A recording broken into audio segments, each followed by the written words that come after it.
There have been few public answers for why international students at schools across the state have been told to leave the country, having their visas revoked. People are terrified. Immigration attorney Zach New may be able to answer why. I get emails in the middle of the night asking if ICE comes by, what should they do? He says students aren't putting their names out there or telling their stories out of fear of deportation or jeopardizing their case.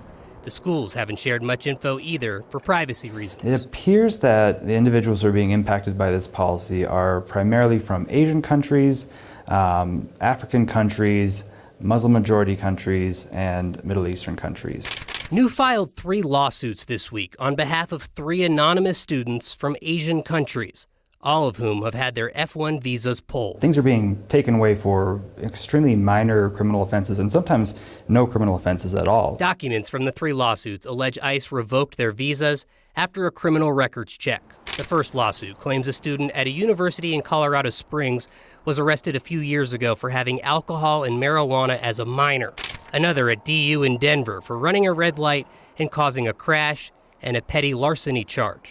And the third, a student in Fort Collins who recently got a DUI. There's a very specific list of things that an individual has to do to maintain their F1 student status. The U.S. Citizenship and Immigration website says visas can be revoked for crimes of violence. New says that's not the case with his clients. We're just having the government go through, and it seems with kind of just an electronic program, try to match arrest records to individuals' names and then pull their status entirely. So we're not being given, or we're not seeing people being given the due process that they rightly deserve.